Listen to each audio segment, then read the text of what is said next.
Olá, boa tarde. Boa tarde. O JC1 começa agora. Em reunião emergencial com governadores da região amazônica, Jair Bolsonaro chama a situação de guerra acima dos estados e volta a dizer que áreas indígenas e quilombolas vão inviabilizar o agronegócio no Brasil. Os governadores pediram o fim das discussões com a França e a retomada do desenvolvimento sustentável na região com a manutenção do Fundo Amazônia. Mais cedo, Bolsonaro disse que pode aceitar os recursos prometidos pelo G7 se Emmanuel Macron retirar as declarações sobre ele, Bolsonaro, e sobre o Brasil. A afirmação contradiz anúncio feito no final da noite de ontem de que o governo não aceitaria ajuda internacional. Petrobras manda evacuar plataforma de petróleo na bacia de Campos após vazamento provocado por rachadura.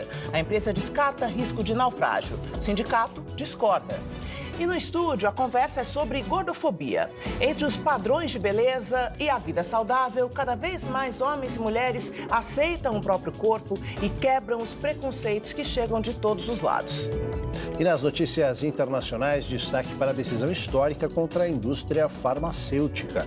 Nos Estados Unidos, Johnson & Johnson é condenada a pagar multa milionária por contribuir para a epidemia de dependência de analgésicos derivados de ópio, que causa 70 mil mortes por ano naquele país. E ainda a galeria ambulante com as obras do artista plástico Cobra. Arte sobre rodas. JC1 Cultura de Informação começa agora.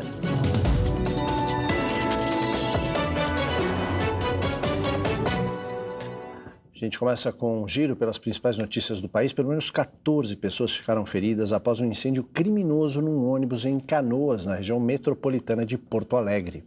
E a Justiça de São Paulo concede quase 60 mil medidas protetivas a mulheres vítimas de violência doméstica no primeiro semestre deste ano. De acordo com dados do Tribunal de Justiça de São Paulo, de janeiro a junho deste ano, foram concedidas mais de 57 mil medidas protetivas de urgência para mulheres em situação de violência doméstica em todo o estado. Isso representa um aumento de quase 30% em relação ao mesmo período de 2018, quando a Justiça concedeu cerca de 45 mil medidas protetivas. Os casos de feminicídio também aumentaram, 44% nos primeiros 6 meses de 2019. Criminosos atearam fogo num ônibus e deixaram pelo menos 14 pessoas feridas durante a madrugada em Canoas, na região metropolitana de Porto Alegre. Segundo a polícia, 4 homens encapuzados chegaram ao terminal, jogaram gasolina e atearam fogo no veículo onde estavam 20 passageiros. O coletivo foi completamente destruído pelas chamas e os passageiros tiveram que quebrar as janelas para sair. A polícia suspeita que o crime tenha ligação com o tráfico de drogas. Ninguém foi preso. A produção industrial fechou o primeiro semestre do ano com uma queda de 1,6% e registrou o terceiro trimestre negativo seguido. De acordo com o IBGE, no último mês de junho, a indústria voltou ao patamar de 2009, chegando a um volume quase 18% abaixo do ápice da série histórica, registrado em 2011. Com isso, a expectativa é que o Produto Interno Bruto da indústria geral se mantenha no vermelho no terceiro trimestre deste ano. Os números oficiais do PIB serão divulgados pelo IBGE na quinta-feira. Você pode participar do nosso programa, nós estamos esperando as suas mensagens pelas redes sociais, usando a hashtag JC1. Pois é, o nosso Twitter, você já sabe, é o @jornal_cultura, o Instagram é @JC1oficial e a gente também está ao vivo pelo Facebook, pelo YouTube, participe.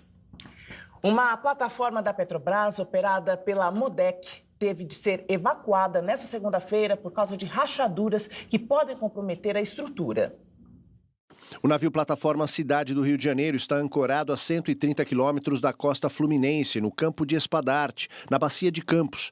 Trincas no casco causaram um vazamento de 1.200 barris de óleo cru no mar. 107 pessoas foram retiradas no final de semana. O navio plataforma tem capacidade para retirar 100 mil barris por dia e armazena em seu casco o petróleo que é retirado do fundo do mar, com espaço para 1,5 milhão de barris.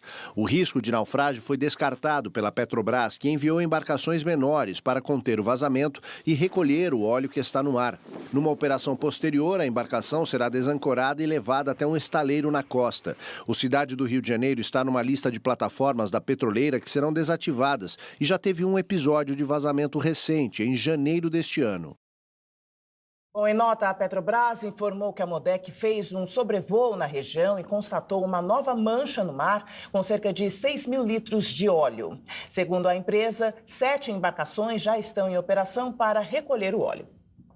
E para falar mais sobre a situação dessa plataforma, a gente conversa agora ao vivo com o diretor da Federação Única dos Petroleiros, Tadeu Porto. Boa tarde, Tadeu. Obrigado pela tua participação aqui no JC1. Te pergunto se, apesar desse informe, que a empresa descarta o risco de naufrágio, no entendimento de vocês, essa situação está controlada na plataforma? Esse risco está descartado? Boa tarde, Aldo. Boa tarde a todos e todas que nos assistem, que porventura vão nos assistir. Eu queria agradecer a oportunidade de deixar a Federação dos Petroleiros colocar a posição dela, e nossa posição é realmente contrária da empresa. Nós não representamos a MODEC, que é a empresa que afreta o navio da Petrobras, por isso a gente não tem tantas informações como teríamos caso fosse um navio da Petrobras em si, porque pelo acordo coletivo que nós estamos negociando agora, o sindicato participa da investigação de qualquer tipo de acidente ou incidente na empresa e a gente tem acesso aos dados. Mas pelo que a gente pôde observar até agora, nosso sindicato, o Sindipetro NF, foi proibido de participar, por exemplo, de uma investigação na MODEC. O companheiro Cláudio Nunes foi proibido. E vendo o histórico, por exemplo, a Petrobras falou que a rachadura era pouca. A primeira notícia que chegou para a gente. Logo depois já viu que a rachadura é um pouco maior. A primeira notícia disse que eram 1.200 litros, depois 3 mil litros, agora são 6 mil litros. E tendo o histórico de precarização que nós estamos tendo aqui no mercado de petróleo, de óleo e gás, muito por causa de todas as celeumas que nós vivemos aqui nesse período ultimamente, também com a reforma trabalhista, que deu uma rebaixada nos direitos do pessoal que embarca, a lei de terceirização, que era de 2001 e acabou sendo muito precatória para a gente.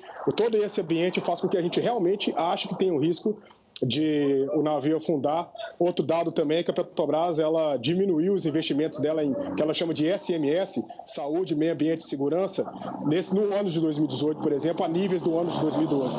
Então nós estamos numa situação perigosa, a refinaria Abreu e Lima já está tendo vazamento, nós tivemos vazamento na P53, que é uma plataforma da Petrobras, e a gente inclusive tem mais informações sobre ele, também esse ano, e realmente é preocupante para a gente. Tá bom, Tadeu. Obrigado pelas tuas explicações aqui, pela tua participação no Jornal da Cultura, primeira edição. De nada, até mais. Muito obrigado. O ministro Luiz Roberto Barroso, do Supremo Tribunal Federal, arquivou o pedido de interpelação feito pelo presidente nacional da Ordem dos Advogados do Brasil contra o presidente Jair Bolsonaro. O pedido de apuração das declarações de Bolsonaro se refere à afirmação feita pelo presidente da República sobre a morte do pai de Felipe Santa Cruz, Fernando Santa Cruz. O atestado de óbito emitido pelo Estado brasileiro registra a morte por agentes da ditadura. Ao contrário, Bolsonaro disse que foram membros de grupos militantes armados os responsáveis e que se o filho um dia quisesse saber a verdade, ele, Bolsonaro, contaria. O pedido feito ao STF era de explicações para saber se houve ofensa e poderia evoluir para uma ação de crime contra a honra. Na última sexta-feira, o presidente Bolsonaro enviou uma resposta por escrito ao Supremo, na qual afirma que não teve a intenção de ofender o pai do presidente da OAB e que falou de convicções pessoais em função de conversas que circulavam à época. O ministro Barroso considerou que as explicações eram suficientes e arquivou o pedido. Felipe Santa Cruz também considera o caso encerrado. O governador João Dória abriu nesta manhã uma das maiores feiras de consumo e varejo da América Latina. O evento abordará temas como evolução do varejo, ecossistema de negócios da China e até o mercado da cannabis. O prefeito de São Paulo, Bruno Covas, e o governador do estado, João Dória, participaram da abertura oficial da Latam Retail Show, uma das maiores feiras de varejo da América Latina e que apresenta novas tecnologias para esse setor. Covas falou sobre a importância da cidade receber um evento desse porte e também sobre modernização da gestão pública. Dória visitou expositores e também apresentou possibilidades de investimentos e parcerias. Ele também falou sobre o desenvolvimento do setor setor do varejo aqui no estado de São Paulo. Fazer varejo de qualidade, mesmo com uma economia estagnada, é prova de competência do setor privado. Ousadia, criatividade e modernidade. É exatamente isso que essa feira expõe e apresenta de maneira muito eficiente. Ele comentou também sobre a possibilidade do ministro da Justiça e Segurança Pública, Sérgio Moro, fazer parte da equipe de governo do estado de São Paulo. Foi um grande juiz e é um grande ministro. Não há convite feito. Há admiração, há respeito e há reconhecimento ao trabalho que ele vem fazendo à frente do Ministério da Justiça. A gente vai agora para o nosso assunto do estúdio. A comunidade médica diz que 20% da população brasileira sofre com obesidade, ou seja, tem uma doença. Mas será que todo gordo é doente? Ativistas, principalmente mulheres, tentam diminuir esse estigma e fazer com que as pessoas gordas aceitem mais o próprio corpo, né, Joyce? E quebrem esses preconceitos que acabam chegando por todos os lados.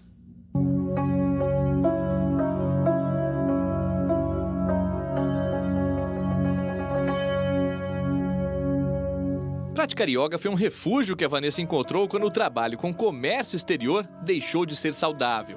Mas para começar a atividade, teve que superar a insegurança com o corpo.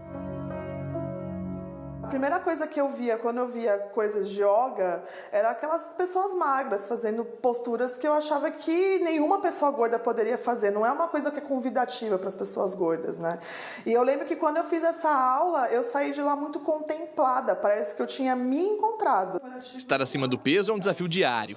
Apesar de feliz com o corpo, ela experimenta o preconceito que vem de todos os lados. E a gente tem que parar de olhar para uma pessoa gorda, por exemplo, e achar que ela é doente, né? Isso já é uma gordofobia pesada. Há 3 anos, criou o Yoga para Todos, um projeto que mostra que a atividade pode ser feita por qualquer um, independente do corpo. Uma forma de usar o seu refúgio para acolher quem não se sente feliz. É muito gratificante ver uma pessoa saindo daqui, da mesma forma como eu saí da primeira aula, muito feliz de ter se encontrado naquela prática e ter conseguido fazer aquela prática e saber que tipo, você olha para aquilo e acha que aquilo não é para você, mas aquilo realmente é para você. A gordofobia não aparece só em ofensas e xingamentos. Ela está presente também no dia a dia, no transporte público, com poltronas inadequadas para gordos, em marcas de roupas feitas só para pessoas magras ou em palavras aparentemente inofensivas, como fofinha, por exemplo. Mas virar as costas para esse problema significa tirar o foco da solução. A Preta Rara decidiu fazer barulho, ou pôr o dedo na ferida, como ela gosta de dizer. Depois de anos no silêncio, o desabafo veio em forma de arte, seja com rimas, moda ou literatura. É assim que ela encara o preconceito. O meu corpo é um ato político. E aí as fotos que eu posto nas redes sociais, no achisco ou de calcinha sutiã, é para gerar esse incômodo. Porque eu acredito que através desse incômodo a gente consegue ter mudança. Para ela, é preciso falar sobre o assunto. A gordofobia não é uma brincadeira de mau gosto. Afeta o emocional e até o mercado de trabalho. Pessoas me ligam através das redes sociais falando que vai se matar, cara. Porque não consegue emprego, não consegue um relacionamento, as pessoas veem como um lixo. Então, pensando nessas pessoas também, sabe? Utilizar as redes sociais para ser uma verdadeira rede social, sabe? Socializar saberes. Bom, e para falar sobre a gordofobia, o preconceito e a intolerância contra as pessoas gordas, nós convidamos a ativista Alexandra Gurgel e a médica endocrinologista Maria Edna de Mello. Boa tarde para vocês. Tarde. Obrigada por atender o nosso convite. Obrigada. Bom, a gente viu na reportagem e na sociedade como um todo que as questões relacionadas ao sobrepeso, né, as pessoas gordas, precisam ser trabalhadas e modificadas. Então, eu queria saber do entendimento de vocês sobre as formas como essas questões precisam ser trabalhadas. Primeiro, a visão médica, de como a sociedade médica encara a forma de tratar essa epidemia, e aí a senhora pode falar se é uma epidemia de obesidade, e no seu trabalho, Alexandra, como ativista, quais são os comportamentos que precisam ser transformados e qual é a sua luta nesse sentido? Sim. Doutora. Então, a obesidade é uma doença extremamente complexa, né? Quando a gente toca nesse assunto, quando toca na ferida, eu acho que o impacto psicológico do preconceito que as pessoas com obesidade sofrem na sua rotina, isso é na sociedade, nos serviços de saúde, em casa, nas escolas, em adolescentes e crianças, isso é bem mais grave, porque essa população especificamente ela está mais vulnerável à influência negativa dos seus colegas. Então, essa questão do preconceito, ela às vezes vai doer muito mais do que as inúmeras doenças que a obesidade traz. Então, é muito importante a gente rever, como sociedade, como que essas pessoas estão sendo respeitadas, porque você ter excesso de peso não significa que você é melhor ou é pior que ninguém, significa que você tem uma característica e que você vai ter que lidar com ela se cuidando da melhor forma possível. Sim, e é uma coisa que a senhora falou também, doutora, que às vezes não é a obesidade, eu não falo nem a obesidade, é uma coisa que eu, no ativismo que eu trago, eu falo que eu sou gorda, falo pessoas gordas, porque eu entendo a obesidade para fins populacionais, para a gente pensar em população, né, mas às vezes tem a base do IMC, que também é uma matemática de duas coisas que é uma coisa que eu falo, não sei, a senhora provavelmente não vai concordar comigo, que são duas coisas que a gente não tem controle, não tem o controle da minha altura nem controle do meu peso. A gente tem fatores externos que influenciam tanto na altura quanto no peso. Mas a genética é o grande fator, né? E o IMC está sendo desconstruído, né? Por causa de uma conta sobre o meu peso e a minha altura, que eu vou me ver como uma pessoa doente ou não. Eu sou uma pessoa gorda que sou altamente ativa, com exercícios físicos, tento ter uma alimentação saudável, mas não saudável, aquela coisa eat clean, sabe? Aquela coisa de comer limpo. Não, que é uma coisa bem da anorexia, dessas coisas dos distúrbios alimentares. Não, tem que ter uma alimentação onde eu posso me permitir. Eu acho que quando eu parei de fazer dieta, foi a primeira vez que eu parei de ter efeito sanfona, que eu parei de engordar e emagrecer, que o meu peso parece que ele se assentou, sabe? Então, acredito que não só a gordofobia, que é o que a senhora falou, né? Tipo, as coisas ruins que acontecem com as pessoas gordas, não é só isso que mata as pessoas. A busca pelo corpo perfeito, a busca desenfreada para você ter um corpo padrão, para você fazer dietas extenuantes, exercícios, jejum intermitente, você malha sem comer, você toma remédio, você faz drenagem, não sei o quê, um monte de coisa para você mudar o seu corpo, e a silicone, tudo isso talvez mate muito mais. A anorexia é uma das doenças que mais mata de saúde mental. Então, será que as pessoas, elas estão... gordofobia, tudo bem, as pessoas estão morrendo porque são gordas, será que é isso mesmo? Ou será que é porque elas foram automaticamente segregadas pela gordofobia? Elas já não são vistas como interessantes, como pessoas bonitas, não são contratadas muitas vezes, elas são preteridas, elas sofrem gordofobia, inclusive em ambientes médicos, né, onde a gente não consegue tratar a nossa doença. Eu tô com um problema de dente, e eu já estava no médico com um problema de dente, e o médico quis me oferecer uma dieta, sabe? Eu tinha que fazer um canal, até hoje eu não fiz esse canal. Então a gente vai ficando com medo e a gente vai se auto-segregando mesmo, porque a sociedade segrega a gente e a gente se auto-segrega mesmo. As pessoas falam, vocês que se segregam. Não, mas é porque não tem o que fazer, entendeu? Por isso que esse movimento de aceitação, a gente se libertar, a gente se unir, a Preta Rara falou, a Vanessa falou do Yoga para Todos, a gente pode ser gordo, que a gente dança, que a gente se diverte, que a gente se exercita, que a gente é saudável, e a gente não está vendendo uma apologia a você não ser saudável, é só você ser livre, a você se libertar desses padrões. Esse ponto talvez seja um ponto de consenso, né? Que seja uma existência saudável, né? Que seja uma existência saudável. Agora, existem vários outros aspectos, além da questão da saúde, quando a gente fala dessa questão da gordofobia, né? Queria te ouvir um pouquinho também em relação a essa questão de mercado, né? Porque hoje em dia existem marcas dedicadas a plus size, mas também às vezes determinadas marcas escondem que tem modelos plus size, não é isso? Como é que funciona esse mecanismo? Isso é muito comum, assim. Tem muitas marcas que a gente nem sabe que tem tamanhos maiores. A marca não comunica isso, a marca não acha legal comunicar isso, porque não quer botar uma pessoa gorda para divulgar, né?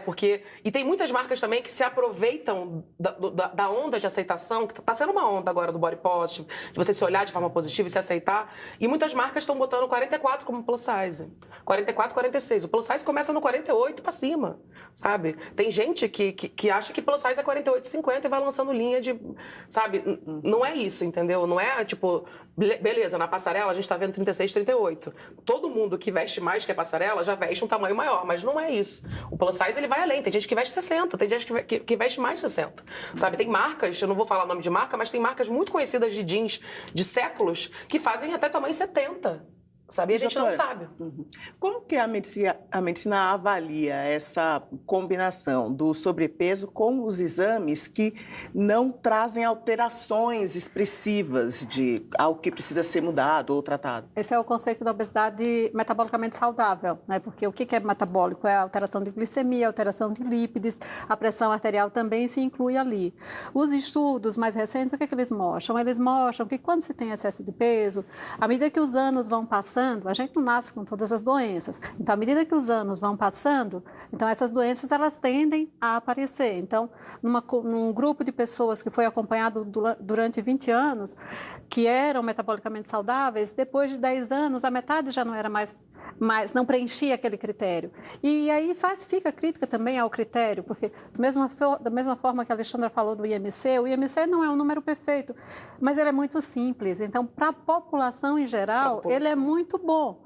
E aí, individualmente, o que a gente vai ver? Se um indivíduo, uma pessoa, tem um IMC de 40, de 60, que já é um IMC bem elevado, e perde peso e fica num IMC de 40, que é classificado como obesidade grau 3, essa pessoa, ela está muito bem. Então, quando a gente fala em tratamento de obesidade, a gente não fala, né? Tem muita gente, e hoje, então, com essa pressão do corpo, o corpo perfeito, hoje é o corpo muito magro, é o corpo quase esquelético. Então, não é esse o corpo perfeito que o profissional de saúde que lida seriamente com a obesidade tem em mente. O corpo perfeito é aquele corpo onde as pessoas fiquem bem, né? Então, se tem um IMC muito elevado, à medida que você reduz, você afasta as doenças que poderiam vir com o tempo. Então, essa é a ideia, né? É trazer o mais saudável possível. Mas próximo à realidade. A senhora não acha também que os casos extremos que a gente tem que observar mais? É isso, a senhora falou do IMC muito grande,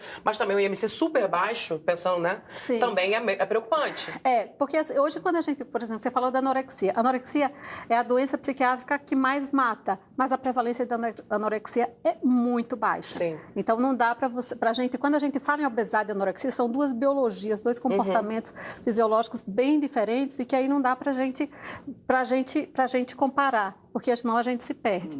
Então, quando a gente pensa, né, em um IMC muito baixo, e hoje, principalmente entre os jovens, os adolescentes, todos eles querem ficar com IMC abaixo de 18,5, que é abaixo da faixa de normalidade. Então, 25... Pois é, as pessoas não são muito anoréxicas na pesquisa, só que as pessoas querem ser. A cultura que vem em torno da anorexia, do corpo perfeito, de você não comer. Eu fazia dieta que não era dieta, eu não comia.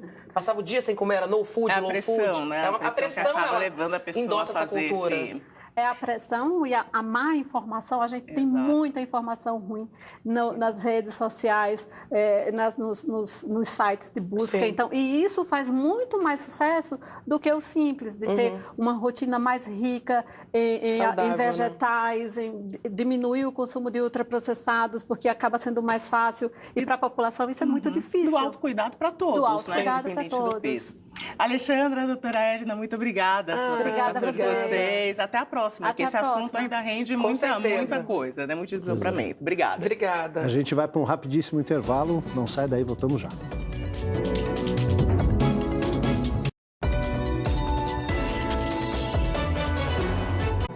Em Brasília, as atenções continuam focadas na questão das queimadas e na briga entre o presidente Bolsonaro e o presidente da França, Emmanuel Macron.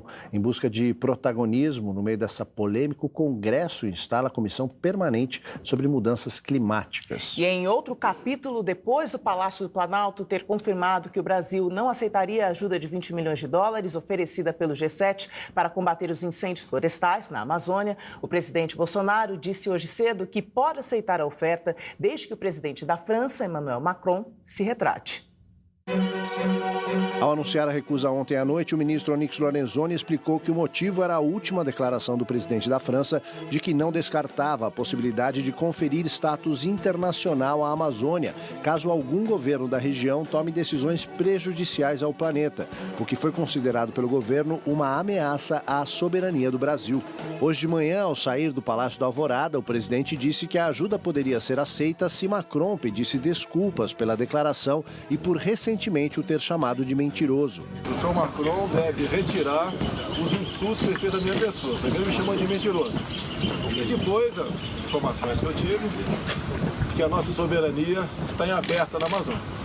Então você realmente, para conversar ou aceitar qualquer coisa da França, que seja das melhores intenções possíveis, ele vai ter que retirar essas palavras, né? E daí a gente pode conversar. A decisão tomada ontem à noite pelo governo brasileiro em reunião de ministros era de recusar qualquer ajuda anunciada sem diálogo direto com o Brasil e restringir a cooperação a países vizinhos e aliados, como Estados Unidos e Israel. O Chile e o Equador são 2 países que já ofereceram ajuda em equipamentos para combate ao fogo. O ministro da Defesa, general Fernando Azevedo e Silva, disse que a situação dos incêndios na Amazônia está sob controle. Ele participou de uma reunião de ministros convocada pelo presidente Bolsonaro para avaliar a resposta do governo à onda de incêndios na região amazônica. Dos 9 estados da Amazônia Legal, apenas o Maranhão não pediu ajuda de tropas federais. O ministro da Defesa disse que foram enviados 2.500 militares à região, divididos em 2 comandos, e que a chuva que caiu ontem em algumas áreas ajudou a apagar uma parte dos focos de incêndio. Em meio à polêmica das queimadas, o Congresso instalou nesta terça-feira a Comissão Mista Permanente sobre Mudanças Climáticas. Criada em 2008, a comissão é diferente das outras do Congresso porque não há tramitação de projetos. O objetivo é acompanhar, monitorar e fiscalizar as ações do governo na área. O presidente do Congresso, o senador Davi Alcolumbre, disse que a comissão é o espaço adequado para centralizar o debate sobre os incêndios que atingem a floresta amazônica. Terminou agora há pouco em Brasília uma reunião do presidente Jair Bolsonaro com ministros e os 9 governadores da região amazônica para discutir a crise das queimadas na região. Mais uma vez, Bolsonaro rebateu as declarações de Macron e destacou mensagem em rede social de apoio do presidente norte-americano Donald Trump. Ninguém é contra aqui dialogar com a França, em hipótese alguma. Agradecemos o trabalho do G7. Né? Eu conversei com alguns presidentes, entre eles o Donald Trump, com 2 outros presidentes que participaram como convidados, como do Chile e da Espanha, para que exatamente acalmasse, levasse a seriedade para uma reunião tão importante que é a do G7. Bolsonaro também disse que as terras quilombolas e indígenas na Amazônia Legal vão inviabilizar o agronegócio no Brasil. A questão do Fundo Amazônico. Em grande parte o dinheiro vem de fora do Brasil. E isso tem um preço. Demarcações de terras indígenas, APAs, quilombolas, parques nacionais, etc. Isso leva a um destino que nós já sabemos, insolvência do Brasil. Nós vamos ter que enfrentar essa questão de qualquer maneira. Não é uma questão pessoal ou está dando menos ou mais importância para ele ou aquele chefe estrangeiro. É uma realidade sempre pela frente. Os governadores pediram a manutenção do Fundo da Amazônia e a melhor distribuição dos recursos para a preservação do meio ambiente.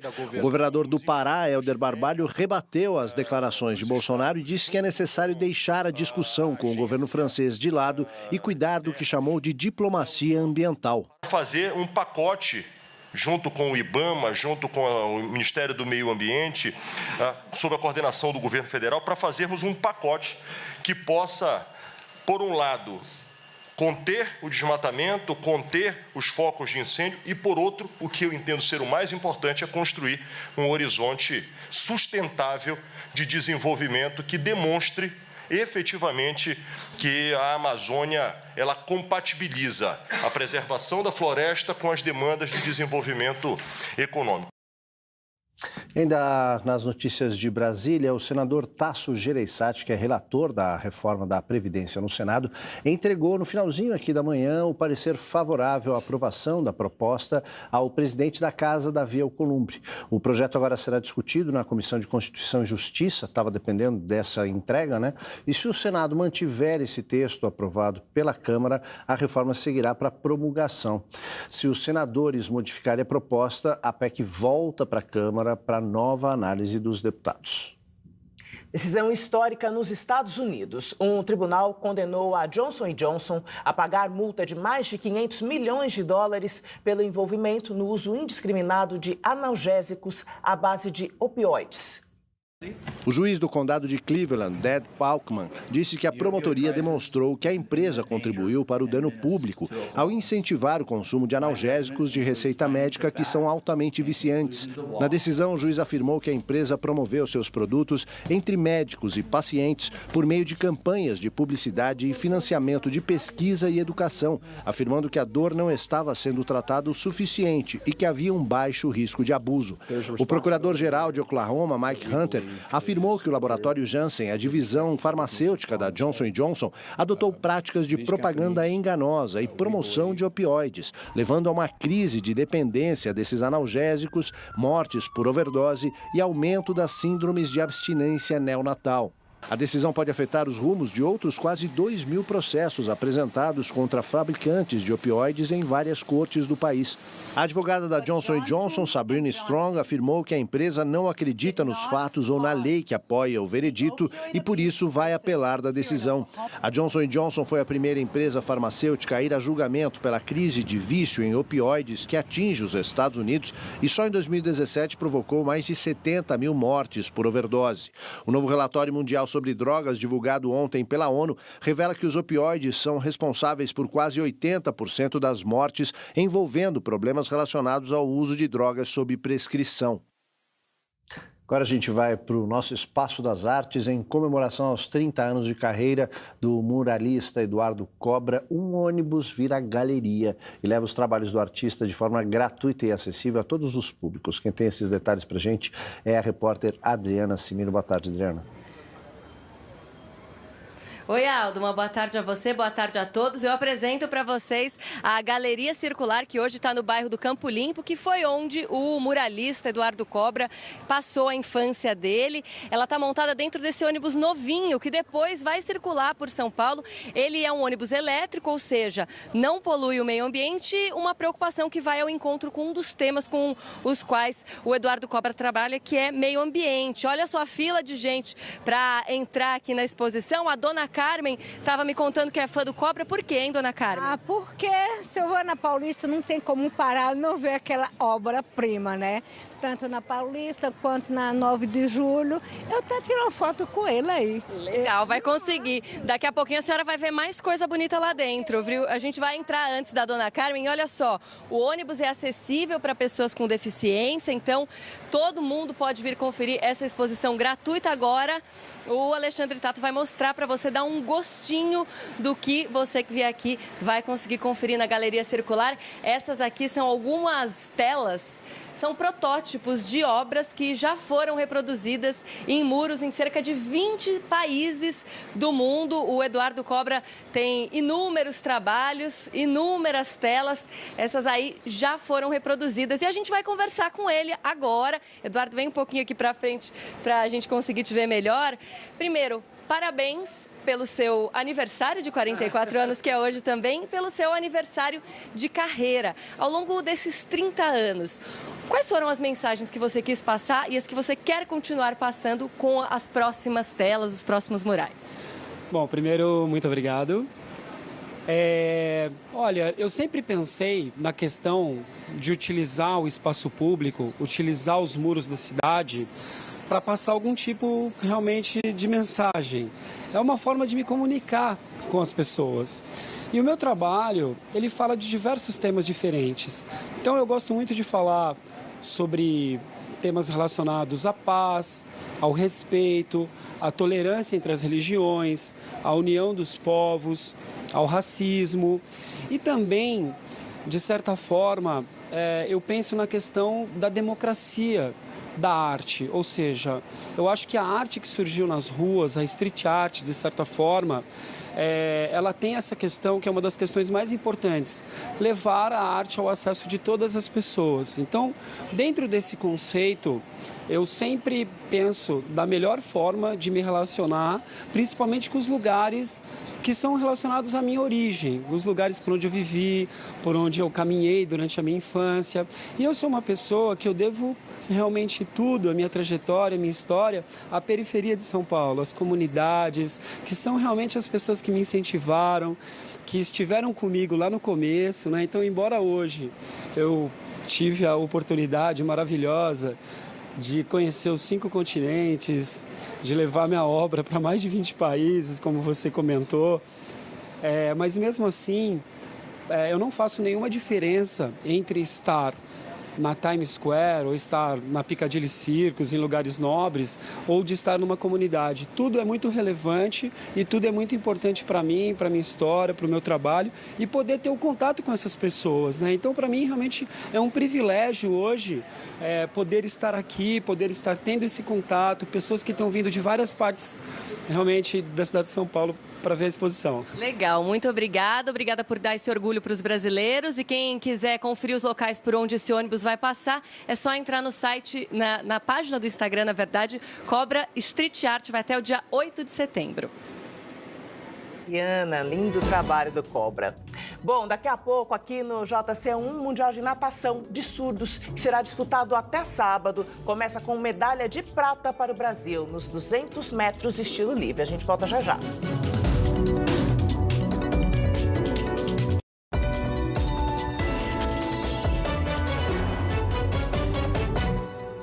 Morreu ontem em São Paulo Sônia Abreu, considerada a primeira DJ mulher do país. Aos 67 anos, ela sofria de esclerose lateral amiotrófica, doença degenerativa que imobiliza todos os músculos do corpo. Quando Sônia Abreu começou a discotecar, a profissão nem sequer tinha nome. Os DJs eram chamados de sonoplastas. Em 2004, no programa Vitrine da TV Cultura, ela falou desse pioneirismo. Na minha época, não existia isso aqui, né? Meu nome é Sônia Abreu, eu sou DJ, radialista e, na verdade, eu fui a primeira DJ mulher brasileira. Nos anos 80, montou uma rádio ambulante chamada Ondas Tropicais, que funcionou numa Kombi, num ônibus e até num barco ancorado em Santos. Durante anos, Sônia Abreu tocava em festas badaladas de São Paulo e estava ativa até meses atrás. Em junho, mesmo de cadeira de rodas, tocou pela última vez em uma festa no centro de São Paulo. Nessa entrevista, feita no lançamento de sua biografia há 2 anos e já com a fala prejudicada pela doença, ela falou da curiosidade e do carinho que recebia das novas gerações que não imaginavam como uma tiazona pudesse fazer um som tão da hora. Eu vi o ursinho Blau Blau, todo mundo quer fazer selfie comigo, a senhora é a melhor, isso e aquilo, então é muito louco isso.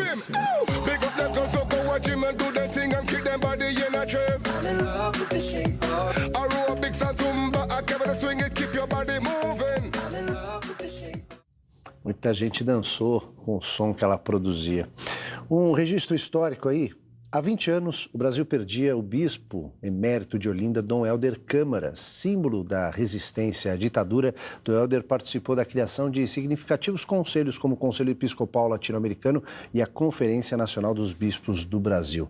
Acima de tudo, Dom Helder pregava a justiça e a solidariedade. Helder Câmara nasceu em 1909 e ordenou-se aos 22 anos. Fundador da CNBB, a Conferência Nacional dos Bispos do Brasil, Dom Helder acreditava que o papel da Igreja ia além da caridade e orientação espiritual. Ela devia se engajar na luta do povo por melhores condições de vida. Depois do golpe militar de 1964, Dom Helder divulgou um manifesto apoiando a ação católica operária em Recife. Em reação, os militares acusaram o novo arcebispo de Olinda e Recife de demagogo e comunista e o proibiram de falar no Brasil. 20 colaboradores de sua arquidiocese foram presos e torturados. Seu assessor foi morto. Em 1970, em Paris, Dom Helder denunciou pela primeira vez no exterior a prática de tortura no Brasil. É dele a célebre frase: "Quando ajudo os pobres, me chamam de religioso. Quando pergunto por que eles são pobres, me chamam de comunista."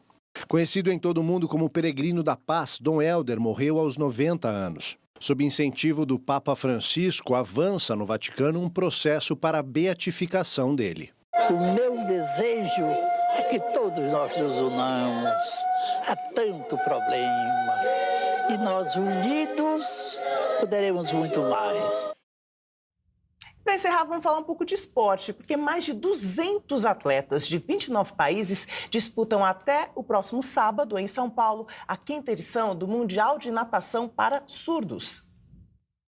O Brasil já conquistou uma medalha logo no primeiro dia de competição. Guilherme Cabá ficou em segundo lugar nos 200 metros estilo livre e levou a medalha de prata.